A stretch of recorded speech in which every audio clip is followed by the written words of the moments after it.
One, अगर आपको भी आपके एम्प्लॉयर की तरफ से ईसॉप्स मिल रहे हैं, आरएसयू मिल रहे हैं या फिर ईएसपीपी मिल रहे हैं किसी और कंट्री की कंपनी से रिलेटेड, तो उसका डिस्क्लोजर आपके इनकम टैक्स के रिटर्न में मैंडेटरी है। अगर आप उसको डिस्क्लोज नहीं करते हैं तो आपको इनकम टैक्स डिपार्टमेंट की तरफ से नोटिस फेस करना पड़ सकता है। पिछले 3-4 सालों में हमने बहुत सारे ऐसे नोटिस देखे हैं जिसमें बाद में आईटीआर यू फाइल करके उनके डिस्क्लोजर्स दिए गए। तो करंट ईयर की अगर मैं बात करूं, फाइनेंशियल ईयर 2025-26 की जो रिटर्न फाइलिंग अभी हम कर रहे हैं, अगर इस ईयर में भी आपको इस तरीके के शेयर्स मिले हैं तो उसका डिस्क्लोजर देना ना भूलिएगा। डिस्क्लोजर आपको कैसे देना है, क्या क्या डॉक्यूमेंट्स आपके पास होने चाहिए, आईटीआर में कहाँ पे आपको वो डिस्क्लोजर देना है, कैसे आपको इन्फॉर्मेशन गैदर करनी है, बाहर कंट्री में जो आपको ऑलरेडी टैक्स डिडक्ट हो चुका है उसको आप किस तरीके से इंडिया में क्लेम करेंगे, ये सारी चीजें आज हम इस वीडियो में कवर करेंगे। यूट्यूब पे बहुत सारे कमेंट आ रहे थे कि इसके ऊपर डिटेल में वीडियो बनाई जाए, तो चलिए आज हम इस वीडियो में डिटेल में बात करेंगे कि अगर इस तरीके की यूनिट्स या शेयर्स आपने लिए हैं, आपके एम्प्लॉयर ने आपको ग्रांट करे हैं, तो उसका डिस्क्लोजर अपनी इनकम टैक्स की रिटर्न में आपको कैसे देना है। तो चलिए वीडियो को स्टार्ट कर लेते हैं। हमने यहाँ पे इसको यूनिट्स को या फिर इस अलॉटमेंट को 3 पार्ट्स में डिवाइड किया है। पहले इनको हम क्विकली चेक कर लेते हैं कि ये होता क्या है। ESOP, RSU and ESPP. ESOP आपके होते हैं जब आपको राइट दिया जाता है कि एक फिक्स प्राइस पे आप उस शेयर्स को परचेज कर सकते हैं। मार्केट में उसका प्राइस जो भी चल रहा हो, एम्प्लॉयर अपनी तरफ से एक फिक्स प्राइस डिसाइड कर देता है कि आप इस प्राइस पे इसको परचेज कर सकते हैं, और जो भी मार्केट में प्राइस चल रहा है, जो उसका फेयर मार्केट वैल्यू प्राइस चल रहा है मार्केट में, और उसमें आपने कितना प्राइस देके उसको परचेज किया है, अगर मैं वो लेस कर दूंगी तो जो डिफरेंस अमाउंट है वो आपके लिए पर्क्स हो जाएगा, क्योंकि उतना अमाउंट आपने कम किया, वो एक तरीके से आपके लिए इनकम है कि मार्केट प्राइस से कम पर आपको वो शेयर्स मिल गए। तो जितना अमाउंट आप कम पे कर रहे हैं वो आपके लिए पर्क्स कहलाएगा, और उसके ऊपर आप टैक्स पे करेंगे जो कि आपकी सैलरी में ऐड होके आएगा फॉर्म 16 में। अगर आप चाहें तो आप फॉर्म 16 के साथ जो एक और आपको फॉर्म मिलता है फॉर्म 12 भी है, वहां पे आप चेक कर सकते हैं। वहां पे जो अमाउंट होगा वो इसी पर्क्स का अमाउंट होगा। अगर आप इसको चेक करना चाहें तो उस शेयर का मार्केट का वैल्यू देख लीजिए और आपने कितना पे किया है वो आप देख लीजिए। दोनों को जब आप लेस करेंगे तो डिफरेंस अमाउंट आपका पर्क्स निकल के आएगा। तो ये ऑलरेडी आपकी इनकम में एडिड होता है, फॉर्म 16 में ऑलरेडी एडिड होता है एज अ पर्क्स। इसके ऊपर आप ऑलरेडी टैक्स दे चुके होते हो तो दोबारा से इसके ऊपर टैक्स पे करने की जरूरत नहीं होती, बट हाँ इसका डिस्क्लोजर मैंडेटरी होता है, जो कि मैं आगे चल के बताऊंगी कैसे आपको करना है। सेकंड थिंग, अगर आपको आरएसयू मिल रहे हैं, आरएसयू जो है वेस्टिंग के टाइम पर आपके टैक्सेबल होते हैं। इसके लिए आपको कुछ पे नहीं करना होता, कुछ टर्म्स एंड कंडीशंस होती हैं कंपनी की। अगर आप ये टर्म्स टीएनसी फुलफिल कर लेंगे, इतने टाइम तक हमारी कंपनी में काम करते रहेंगे, या फिर कुछ मैनेजरियल पोजीशंस होती हैं जिनको आरएसयू अलॉट किए जाते हैं, जब आप इनको वेस्ट करा लेते हैं, यानी कि जब एक्चुअली में ये आपको मिल जाते हैं, तब आपके पर्क्स में ये ऐड होते हैं और आपकी सैलरी के साथ टैक्सेबल हो जाते हैं। इसके लिए आपको कुछ पे नहीं करना होता, तो जितना भी उसका मार्केट वैल्यू चल रहा है वो पूरा वैल्यू आपके लिए पर्क्स है, उसके पूरे के ऊपर आपको टैक्स पे करना होता है। आपके फॉर्म 16 में ये अमाउंट ऑलरेडी एडिड होता है। अगेन अगर आप चाहे तो अपने फॉर्म 12 बीए पे जाके इसको चेक कर सकते हैं।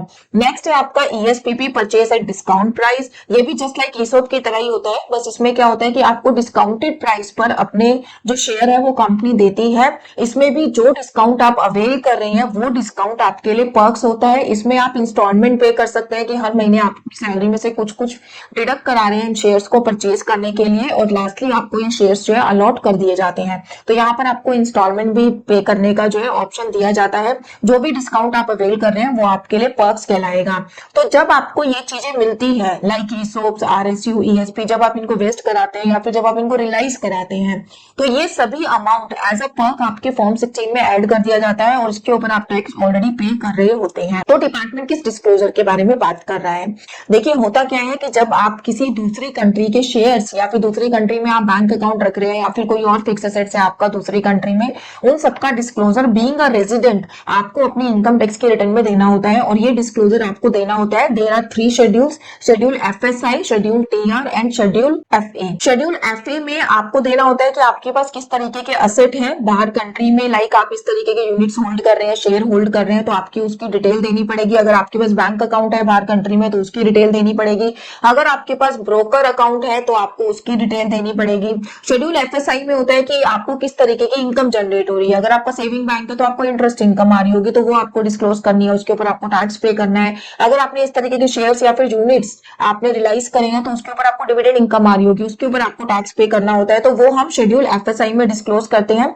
शेड्यूल टीआर होता है कि जो आपने टैक्स बाहर कंट्री में ऑलरेडी पे कर दिया है तो इंडिया में उसको दोबारा पे करने की जरूरत नहीं होती। इंडिया में जो टैक्स उसके ऊपर एप्लीकेबल होना चाहिए और जो बाहर कंट्री में आप पे करके आए हैं विच एवर इज लोअर उतना रिबेट आपको अलाउ हो जाता है। तो उसके लिए हम शेड्यूल टीआर फाइल करते हैं। इसके साथ साथ हमें फॉर्म 67 भी फाइल करना होता है। पहले आप फॉर्म 67 फाइल करेंगे, उसके बाद आप अपनी आईटीआर फाइल करेंगे। तो जितना भी आपने टैक्स बाहर पे किया है उसका आप क्रेडिट इंडिया में रिटर्न फाइल करते समय अवेल कर लेते हैं। अब बात करते हैं कि इसका डिस्क्लोजर आपको कब कब देना है। जब आप अपनी इंडिया में रिटर्न फाइल करते हैं तो जैसे जैसे आपको इनकम हो रही है वैसे वैसे जैसे हम नॉर्मल रिटर्न फाइल करते हैं वैसे डिस्क्लोजर हमें देना है। जैसे कि आपको परक्यूजर्स मिले तो सैलरी में आपको डिस्क्लोजर देना है, अगर आपको डिविडेंड मिले तो इनकम फ्रॉम अदर सोर्स में आपको डिस्क्लोजर देना है, अगर आपको इंटरेस्ट मिल रहा है तो इनकम फ्रॉम अदर सोर्स में डिस्क्लोजर मिल रहा है देना है आपको। अगर आपने यूनिट्स और शेयर्स जो आपने यहाँ पर परचेज करे थे फ्यूचर में जाके आप उनको सेल कर रहे हो, आपको कैपिटल गेन हो रहा है तो आपको कैपिटल गेन रिपोर्ट के अंदर जो है वहां पे डिस्क्लोजर देना है। तो जैसे हम रिटर्न फाइल करते हैं वैसे ही नॉर्मल आपको रिटर्न फाइल करनी है, उन्हीं टैब्स में जाके इनका डिस्क्लोजर देना है। इसके अलावा जो मैंडेटरी डिस्क्लोजर है उसके बारे में हम डिटेल में आज इस वीडियो में बात करेंगे। मैं आपको बताऊंगी कि आपको शेड्यूल एफए, एफएसआई और टीआर कैसे फाइल करना है। इसके लिए आपके पास डॉक्यूमेंट क्या होने चाहिए। जब आपको कंपनी इस तरीके के वेस्ट करती है शेयर या फिर आप रिलाइज कराते हैं तो आपके पास वेस्टिंग रिपोर्ट आती है, रिलाइज रिपोर्ट आती है, वो आप ले लीजिए। बाहर की कंट्री में जरूर आपके लिए कोई ब्रोकर अपॉइंट किया गया होगा जो आपके शेयर्स में डील करता है। उस ब्रोकर अकाउंट की आपके पास पूरी डिटेल होनी चाहिए, account number, address, country, account, everything आपके पास होना चाहिए क्योंकि वो हमें आगे जाके शेड्यूल एफए में फिल करनी है इंफॉर्मेशन। अपार्ट फ्रॉम दिस आपके पास आपका फॉर्म 16 होना चाहिए, फॉर्म 12 भी होना चाहिए जहां से मैं आपके पर्क्स के अमाउंट को एक बार रिकंसाइल करूंगी कि आपका अमाउंट मैच कर रहा है या नहीं कर रहा है। अगेन आपके ब्रोकर की डिटेल होनी चाहिए। अगर ब्रोकर की डिटेल के साथ साथ आपका कोई बैंक अकाउंट भी है दूसरी कंट्री में तो उसकी डिटेल भी आपके पास होनी चाहिए क्योंकि ये सारी डिटेल्स आपको शेड्यूल एफए में फिल करनी है। फॉरेन ब्रोकर स्टेटमेंट, आपके पास ब्रोकर की स्टेटमेंट होनी चाहिए क्योंकि जब हम इंफॉर्मेशन डालते हैं वहां पर हमें ओपनिंग बैलेंस, क्लोजिंग बैलेंस और ड्यूरिंग द ईयर आपका जो पीक बैलेंस है उस अकाउंट में वो भी हमें मेंशन करना होता है। आपके पास डिविडेंड की स्टेटमेंट होनी चाहिए सो दैट हमें पता लगे कि पूरे साल में आपको कितना डिविडेंड रिलाइज हुआ है। आपके पास अगर आपका कोई टैक्स डिडक्ट हुआ है बाहर की कंट्री में तो वहां से आपको कोई सर्टिफिकेट मिला होगा। जैसे कि अगर आपका टैक्स यूएस में करते हैं तो वहां पे 1042S लाइक सर्टिफिकेट आपको इशू किया जाता है जो हमें चाहिए होता है फॉर्म 67 को फाइल करते समय। तो आपके पास इस तरीके का कोई सर्टिफिकेट होगा वो हमें चाहिए रिटर्न को फाइल करने के लिए। इसमें मैं एक चीज बता देती हूँ, यहाँ पर हमेशा कंफ्यूजन रहती है कि जो बाहर हमें इनकम हो रही है वो इंडियन रिटर्न में किस तरीके से हम रिपोर्ट करें क्योंकि इंडिया में हमारा फाइनेंशियल ईयर फॉलो होता है और बाहर हमारा कैलेंडर ईयर फॉलो होता है। तो देखिए अगर मैं इनकम के प्रोस्पेक्टिव से चेक करूं तो आपको शेड्यूल एफएसआई में हमेशा फाइनेंशियल ईयर फॉलो करना है। आपको 1 अप्रैल से लेकर 31 मार्च तक की अपनी सारी इनकम यहाँ पे डिस्क्लोज करनी है। बट अगर मैं वही शेड्यूल एफए की बात करूं जहां पर मेरे फिक्स एसेट्स की रिपोर्टिंग जाती है जो मेरी आउटसाइड इंडिया है वहां पर हमें जो है कैलेंडर ईयर वाइज चलना होता है। यहाँ पर हमें डिस्क्लोज करने होते हैं कि 31 दिसंबर में आपके पास कितनी असेट है आउटसाइड इंडिया। तो जो आप बैंक का बैलेंस डालेंगे, जो आप अपने शेयर्स को डिस्क्लोज करेंगे, यूनिट्स को डिस्क्लोज करेंगे, उनका जो बैलेंस आप यहाँ पे डालेंगे वो 31 दिसंबर तक का डालेंगे। बट उन्हीं पे जो आपको इनकम हो रही है डिविडेंड की या फिर इंटरेस्ट इनकम आपको हो रही है वो आप पूरे फाइनेंशियल ईयर वाइज डालेंगे। तो यहाँ पर क्लैरिटी होना बहुत जरूरी है क्योंकि हमेशा यहाँ पे कंफ्यूजन होती है कि शेड्यूल एफएसआई में क्या पीरियड फॉलो करें और शेड्यूल एफए में क्या फॉलो करें। तो शेड्यूल एफए में आपको 31 दिसंबर तक की डिटेल देनी है, एफएसआई में आपको पूरा financial year like April to March तक की आपको डिटेल देनी है। अगेन शेड्यूल एफए में हमेशा कंफ्यूजन रहती है, वहां पर फर्दर सब हेड दिए गए हैं कि आपको एफए के अंदर कौन कौन सा शेड्यूल भरना है। अगर मैं सिर्फ ईसोप, आरएसयू या फिर जो भी आपको यूनिट्स मिल रहे हैं अपने एम्प्लॉयर के थ्रू, अगर मैं सिर्फ इन्हीं की बात करती हूँ, अगर आप बाहर से सैलरी इनकम भी ले रहे हैं वो सब के बारे में मैं बात नहीं कर रही अभी, तो ये वीडियो सिर्फ और सिर्फ आरएसयू से रिलेटेड है, ईसोप से रिलेटेड है। तो इस केस में आपको एफए के अंदर 3 ऐसे शेड्यूल है जो भरने पड़ सकते हैं। A1 शेड्यूल भरना पड़ता है अगर आपके पास दूसरी कंट्री में बैंक अकाउंट भी है, सेविंग बैंक अकाउंट है तो उसकी जो इन्फॉर्मेशन जाएगी वो A1 में जाएगी। अगर आपका ब्रोकर अकाउंट है जो कि आपका 100% होगा ही, अगर आपको इस तरीके की यूनिट्स मिल रही है तो बाहर कंट्री में आपका जरूर एक ब्रोकर भी होगा, ब्रोकर अकाउंट भी होगा, उसकी डिटेल आपकी जाएगी A2 में। A3 में आपकी डिटेल जाएगी जो भी यूनिट्स आपको वहां से रिलाइज हुए हैं, वेस्ट हुए हैं उन सबकी डिटेल। तो मेजरली आपके A2 और A3 तो आपको फाइल करने ही है, A1 आपको फाइल करना है अगर आपका बैंक अकाउंट भी होगा तो उस केस में। अब बात आती है कन्वर्जन रेट में। जब जो हमारे यूनिट्स या फिर जो शेयर्स अलॉट होते हैं वो सारे दूसरी करेंसी में हमें अलॉट होते हैं, तो जब हम इंडियन रिटर्न में इसको रिपोर्ट करेंगे तो हमेशा हम उसको कन्वर्ट करके रिपोर्ट करेंगे INR में। तो कन्वर्जन के लिए हमेशा आपको क्या लेना है, टीटी रेट लेना है, SBI का टीटी बाइंग रेट लेना है। और अगर आप कोई इनकम डिस्क्लोज कर रहे हैं शेड्यूल FSI में तो वहां का जो आपको रेट लेना है वो लेना है जिस मंथ में आपको इनकम हुई है उससे पहले वाले मंथ के एंड डेट की। लेट सपोज आपको नवंबर में कोई डिविडेंड अलॉट हुआ है तो आपको 31 अक्टूबर का जो रेट है वो आपको लेना है कन्वर्जन के लिए। वहीं अगर मैं अलॉटमेंट की बात करूं तो उन सब चीजों के लिए आपको सेम डे का रेट लेना है जो भी उस दिन का रेट चल रहा है। तो आई होप ये सारी चीजें आपको क्लियर हो गई होंगी। तो अब मैं एक एक्सेल आपसे शेयर करूंगी जो मैंने अपने क्लाइंट के लिए बनाया था, उसको मैं आपसे डिस्कस करूंगी कि आपको कैसे एक एक्सेल मेंटेन करना है बिफोर फाइलिंग योर रिटर्न। ये देखिए हमने इसमें ना 3 शीट्स बनाई हैं, DTAA, शेड्यूल FA और यहाँ पे मैंने कस्टमर को जो है क्लाइंट को माइक्रोसॉफ्ट के शेयर्स मिले थे उसका मैंने एग्जांपल लिया है एक। सबसे पहले शेड्यूल FA में जो मेरे को ब्रोकर की डिटेल्स डालनी होती है वो क्या क्या डालनी होती है, एक्चुअली यही फॉर्मेट होता है शेड्यूल FA का, तो उसमें मैंने पहले से डिटेल डाल के रख रखी है। उसका कहाँ पर ब्रोकर अकाउंट है, जैसे उसका मॉर्गन स्टैनले में था, उसका एड्रेस क्या था वो, जिप नंबर लाइक वहां का पिन कोड क्या है वो, अकाउंट नंबर क्या है वो, और उसके बाद वो ओनर किस तरीके का है, बेनिफिशियरी ओनर है, डायरेक्ट ओनर है तो उसकी डिटेल, फिर उसने अकाउंट कब ओपन कराया वो डेट आपके पास होनी चाहिए, उसका क्लोजिंग बैलेंस 31 दिसंबर में जो क्लोजिंग बैलेंस है वो आपको देना है, 31 मार्च का नहीं, आपको 31 दिसंबर का क्लोजिंग बैलेंस देना है। Peak balance during the statement, आपको पूरी स्टेटमेंट निकालनी है, स्टेटमेंट में देखना है कि सब किस डेट पे आपका सबसे ज्यादा बैलेंस था, उसको फिर आपको इंडियन करेंसी में कन्वर्ट कर फिर आपको डालना है कि पीक बैलेंस आपका क्या था। फिर उस अकाउंट में आपकी किस तरीके की इनकम हो रही है, ब्रोकर अकाउंट है तो मेरे को डिविडेंड इनकम ही हो रही होगी, तो वो इनकम का नेचर हमें यहाँ पे मेंशन करना है। अगर आप सेविंग बैंक अकाउंट डाल रहे हैं तो वहां पे आपको इंटरेस्ट इनकम हो रही होगी, तो वो इनकम का नेचर आपको यहाँ पे मेंशन करना है। तो एक एक्सेल मैंने अपनी ऑलरेडी मेंटेन करके रखी है, यहीं से मैं कॉपी पेस्ट करते रहूंगी अपना डाटा। दूसरी चीज है यहाँ पे DTA एग्जाम्पल, लाइक अगर आपका ऑलरेडी टैक्स डिडक्ट हो रखा है आपकी डिविडेंड इनकम पर तो उसके लिए आपको क्या वर्किंग करके रखनी है। तो यूएस में लेट सपोज मेरे क्लाइंट को 25-26 में डिविडेंड इनकम हुई 150 USD की, उसको मैंने INR में कन्वर्ट कर लिया। कन्वर्ट करने के लिए अगेन मैंने जो इससे पहले वाला मंथ था उसकी लास्ट डेट का रेट लिया है, तो मेरा कन्वर्ट होकर 13,230 रुपीज की मुझे इनकम हुई है। ये मैं इनकम फ्रॉम अदर सोर्स में भी दिखाऊंगी डिविडेंड इनकम, और इसको मैं शेड्यूल FSI में भी दिखाऊंगी। यहाँ पर हमें कंफ्यूजन होती है कि मैं सेम इनकम दोनों जगह दिखा रही हूँ तो क्या मैं 2 बार टैक्स दूंगी, ऐसा कुछ भी नहीं है। आप जब इसको नॉर्मल रिपोर्टिंग करेंगे इनकम फ्रॉम अदर सोर्स, वहां से आपके ऊपर टैक्स लगेगा। शेड्यूल FSI जस्ट एक रिपोर्टिंग के लिए है, वो टैक्सेशन के लिए अट्रैक्ट नहीं होता है, वो जस्ट एक रिपोर्टिंग है कि ये इनकम ऐसी है जो आपको इंडिया से नहीं, इंडिया से बाहर से हुई है, तो इसको जस्ट हम डिस्क्लोजर देते हैं शेड्यूल FSI में, उसके ऊपर आपको दोबारा से टैक्स पे करना नहीं होता। अगेन अभी आपसे पूछ रहा है कि यूएस में आपने कितना टैक्स इसमें पे करा, तो यूएस में यूजुअली 25% टैक्स वहां पे लगता है, तो इतना टैक्स मेरा ऑलरेडी काट लिया गया है। यहाँ पर एक इन्फॉर्मेशन और दे देती हूँ, जब आपका टैक्स इस तरीके से डिडक्ट किया जाता है तो आपको अलग से अपनी जेब से पैसे नहीं देने होते।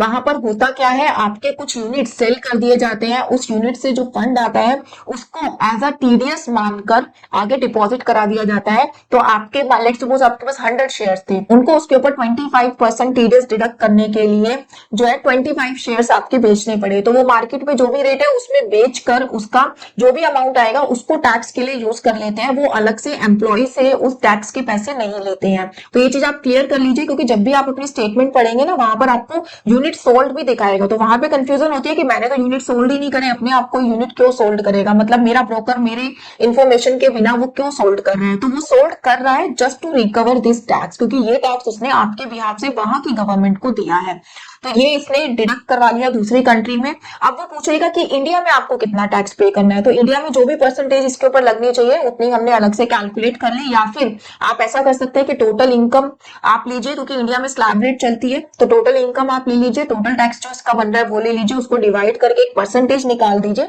वो आप यहाँ पे मेंशन कर सकते हैं। अब आपको DTA का बेनिफिट कितना मिलेगा, जैसा कि मैंने पहले बताया, जितना आपका बाहर डिडक्ट हुआ है, जितना इंडिया में बन रहा है, विच एवर इज लोअर आपका जो है यहाँ पे मेंशन आपको एज अ रिबेट मिल जाएगा। तो 1996 अमाउंट जो कि इंडिया में डिडक्ट होना चाहिए, ये आपका मिनिमम अमाउंट है, तो इतने की आपको रिबेट मिल जाएगी।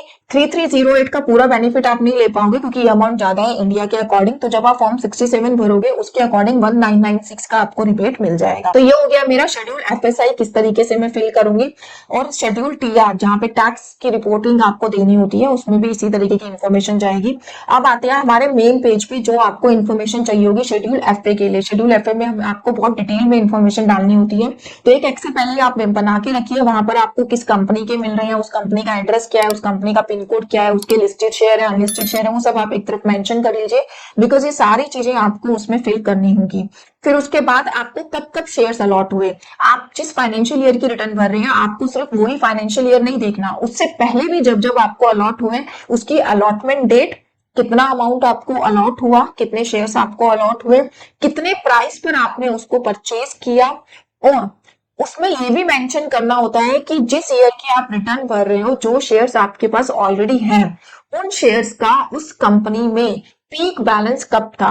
लाइक हमारे शेयर्स का प्राइस ऊपर नीचे होता रहता है, हमें ये देखना पड़ेगा कि उस फाइनेंशियल ईयर में उस शेयर का प्राइस कब कब सबसे हाईएस्ट गया, कितने अमाउंट पे हाईएस्ट गया, फिर उस दिन के टीटी रेट से आपको उसको इंडियन करेंसी में मल्टीप्लाई भी करना है। तो मैक्स प्राइस मेरा ये है।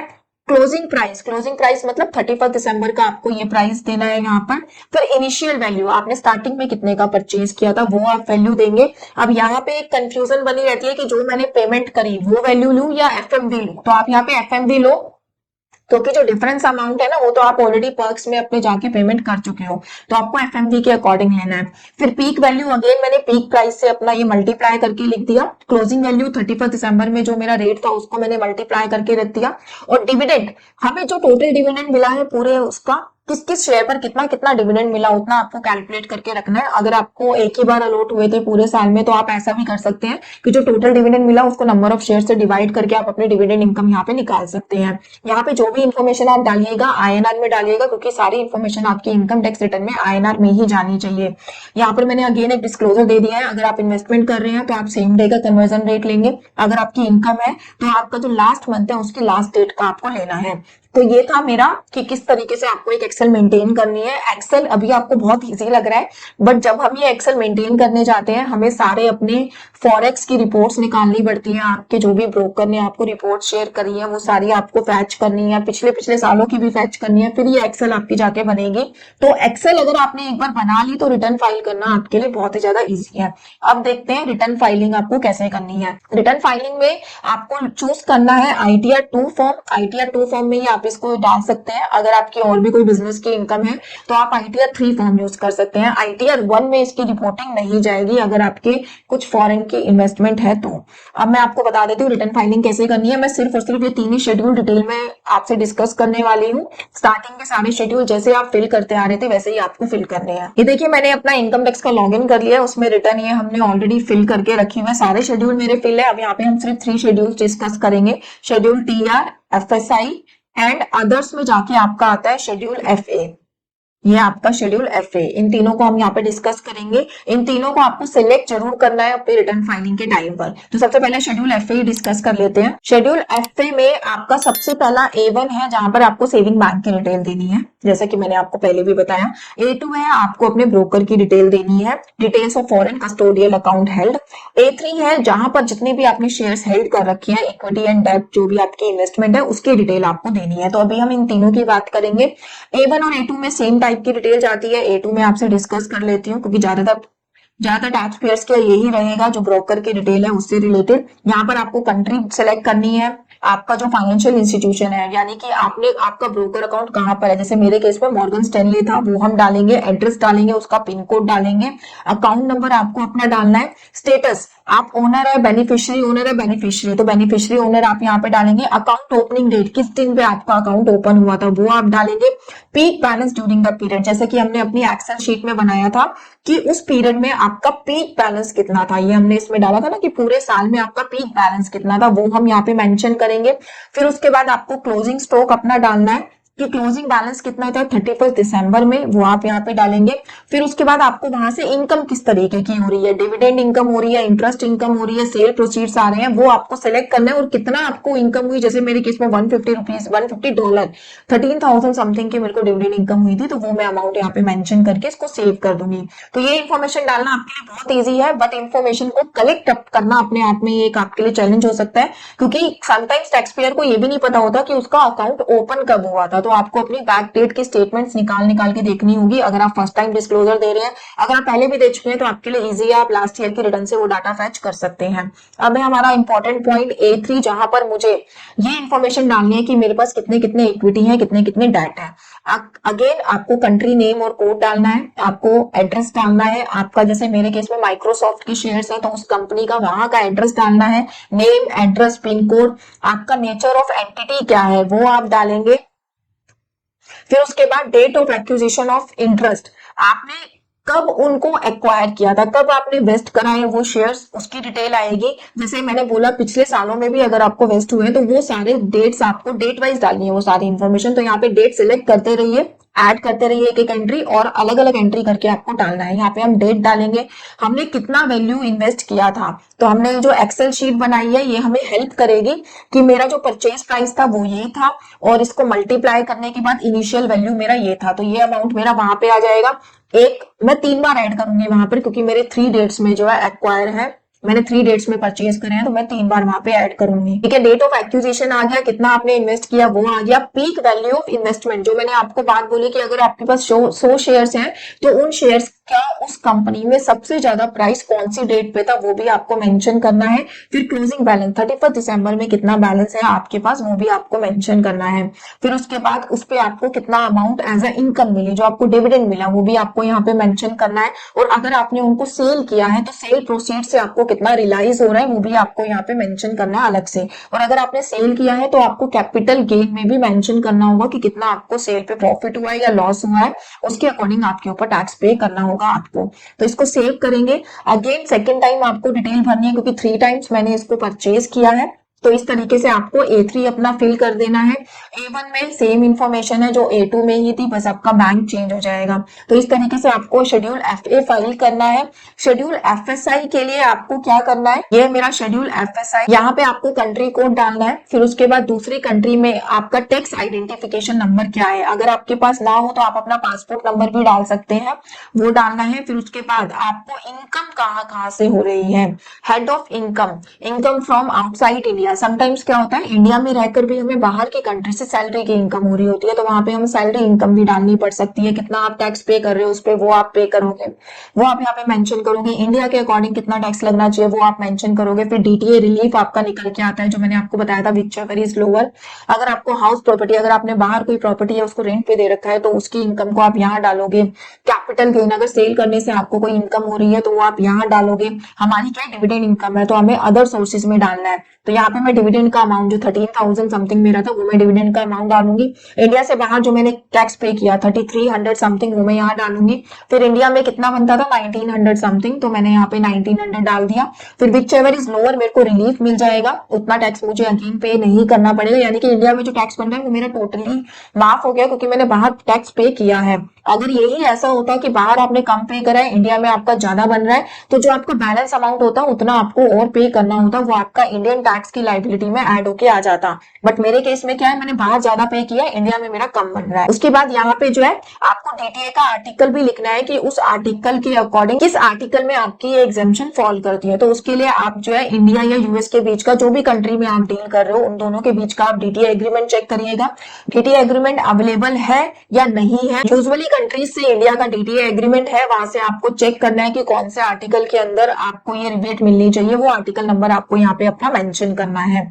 फिर उसके बाद अगेन आप इसको सेव कर देंगे डिटेल को। अगर आपको मल्टीपल एंट्रीज डालनी है तो मल्टीपल टाइम आप इसको ऐड करके यहाँ पे डाल सकते हैं। तो ये था आपका शेड्यूल FSI। अब बात करते हैं शेड्यूल TR की। शेड्यूल TR होता है कि आपने जो बाहर क्लेम किया है उस इंफॉर्मेशन को आपको यहाँ पे डालना है। जब आप शेड्यूल FSI डालेंगे तो मोस्ट ऑफ द इंफॉर्मेशन यहाँ पे अपने आप प्रीफिल होके आ जाएगी। उसकी आपने कितना टैक्स बाहर पे किया है, कितना आपका इंडिया में एप्लीकेबल है, कितना आपका टैक्स रिलीफ बनेगा, वही जो मैंने अभी एफएसआई में डाला सेम इन्फॉर्मेशन आपकी प्रीफिल होके आएगी। नहीं आए तो आप इसमें डाल सकते हैं। यहाँ से आपका पता लग जाएगा कि कितना आपको रिलीफ मिल रहा है। ये रिलीफ आपका जो है फॉर्म 67 से मैच होगा। फॉर्म 67 का भी एक बार समरी पॉइंट ऑफ व्यू से आपको बता देती हूँ कि किस तरीके से दिखता है और आपको क्या क्या डालना है इसमें। ठीक है, ये 3 शेड्यूल हमने देख लिए हैं।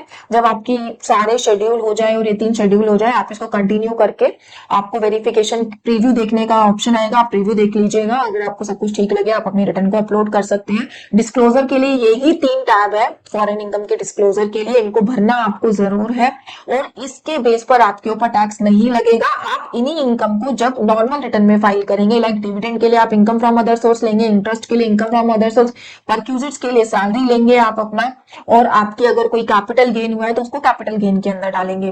तो जब इंफॉर्मेशन आप वहां डालेंगे तो उसके बेस पे आपके ऊपर टैक्स लगेगा। ये 3 सिर्फ और सिर्फ डिस्क्लोजर पॉइंट ऑफ व्यू से है कि टैक्स पेयर का बाहर, इंडिया से बाहर क्या क्या है, कितनी इनकम वो उसके ऊपर अर्न कर रहा है। यहाँ एक चीज और बता दूं, यहाँ आपको सैलरी पर दोबारा से टैक्स नहीं पे करना है। आपको अपना फॉर्म 16 चेक करना है कि वहां पर पर्प्स में जो अमाउंट आ रहा है वो आपकी कैलकुलेशन से मैच कर रहा है या नहीं कर रहा है। आपका ज्यादातर 1000-2000 का ही डिफरेंस आएगा, वो भी कन्वर्जन रेट के वजह से। अदरवाइज वो अमाउंट आपका मैच हो जाता है। उस अमाउंट पे ऑलरेडी आप टैक्स पे करके आ रहे होते हैं अपने फॉर्म 16 में, तो उस पे आपको दोबारा टैक्स पे नहीं करना है। तो इस तरीके से आपकी रिटर्न फाइल हो जाएगी। आप देख लेते हैं फॉर्म 67 आपका कैसे जाएगा।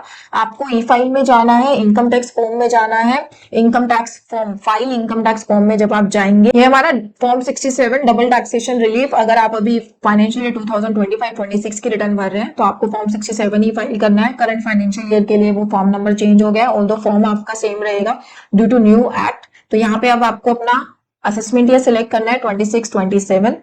Let's get started. ये है आपका फॉर्म 67। छोटा सा ही फॉर्म होता है, बस भरना थोड़ा ध्यान से होता है आपको। जैसे पार्ट ए में आपकी पर्सनल डिटेल है इसमें, फिर उसके बाद एड डिटेल्स में किसके लिए आप क्लेम करना चाहते हैं, अगेन कंट्री आपकी कौन सी है, सोर्स ऑफ इनकम आपका क्या है, सैलरी है, हाउस प्रॉपर्टी है, इनकम फ्रॉम अदर सोर्स है, डिविडेंड है, इंटरेस्ट है, ये आपको सिलेक्ट करनी है। कितनी इनकम आपको बाहर से हो रही है वो आपको डालनी है, कितना आपने टैक्स पे किया है बाहर वो आपको डालना है, कितने परसेंटेज से था। जैसे यूएस का मैंने एग्जाम्पल लिया था, उसमें 25% था, वो हमने डाल दिया। इंडिया के अकॉर्डिंग कितना टैक्स आपका बनता है वो आप डालेंगे, जैसे मेरे केस में 1900 था। फिर उसके बाद tax payable on such income under section 115 जेबी जेसी आपका ऑलमोस्ट सेम अमाउंट ही रहता है। फिर credit claim which ever is lower आपका क्रेडिट क्लेम आ जाएगा। यहाँ पर आर्टिकल नंबर आपको डालना है अपने डीटीए के साथ, और यहाँ पर विच एवर इज लोअर का आपका क्रेडिट क्लेम आ जाएगा, आप इसको ऐड कर देंगे। फिर उसके बाद लास्ट में आपको जो है अपना प्रूफ देना है। जैसे मैंने आपको बोला था कि आपके पास बाहर कंट्री का सर्टिफिकेट होना चाहिए जिसमें मेंशन हो कि आपका इतना टैक्स डिडक्ट हुआ है। यूएस की अगर बात करूं तो 1042 फॉर्म होता है आपका, तो वो फॉर्म आप यहाँ पे अटैच कर देंगे, या फिर जो भी आपके पास प्रूफ है वो आप अटैच कर देंगे। तो ये आपका इस तरीके से फॉर्म 67 फिल हो जाएगा। फॉर्म 67 हमेशा आपको अपनी रिटर्न फाइल करने से पहले फाइल करना है, उसके बाद आप अपनी रिटर्न फाइल करिए। अगर आपने रिटर्न फाइल कर दी उसके बाद आप फॉर्म 67 फाइल करें तो वो आप रिबेट नहीं क्लेम कर पाएंगे जो आपने बाहर टैक्स पे किया है। तो इसका टाइमिंग जो होता है वो बहुत मैटर करता है। तो ये थी मेरी डिटेल्ड वीडियो कि किस तरीके से आपको अपने ईसोप, आरएसयू या ईएसपीपी अगर आपको मिल रही है तो वो डिस्क्लोज करनी है। अगर आपको कोई भी क्वेरी है तो आप कमेंट सेक्शन में डाल के मेरे से पूछ सकते हैं। अगर आपको इस रिटर्न से रिलेटेड हमारी सर्विसेज अवेल करनी है तो आप हमसे गिवन नंबर पे कनेक्ट कर सकते हैं। रिटर्न फाइलिंग स्टार्ट हो चुकी है। अगर आपको फॉर्म 16 मिल गया है तो जल्दी से अपनी बाहर की इन्वेस्टमेंट की डिटेल्स को अरेंज करना शुरू कर दीजिए, बिकॉज इस डिस्क्लोजर के लिए हमें बहुत सारे पेपर्स चाहिए होते हैं। वीडियो में आपको लग रहा होगा कि यार 3 ही चीजें हमें चाहिए, बट पिछले सालों के भी हमें डिस्क्लोजर देने होते हैं, क्योंकि पहले कभी किसी ने ये डिस्क्लोजर नहीं दिया था। अब धीरे धीरे अवेयरनेस आई है, लोग अपने डिस्क्लोजर देने लगे हैं, तो उसके लिए हमें पिछले सालों पर भी काम करना पड़ता है। तो आप धीरे धीरे आप अपनी स्टेटमेंट्स अरेंज करना शुरू कर दीजिए, बिकॉज वो स्टेटमेंट्स चाहिए होंगी जब भी आप अपनी रिटर्न को फाइल करेंगे। डिस्क्लोजर देना मत भूलिएगा। इसी के साथ थैंक यू सो मच। मैं हूँ सीएच चेतना। अगर आपको वीडियो पसंद आई है तो वीडियो को लाइक और चैनल को सब्सक्राइब कर लीजिए, ताकि आपको आने वाली वीडियोस के बारे में भी पता लगता रहे। Thanks for watching this video. Thanks a lot.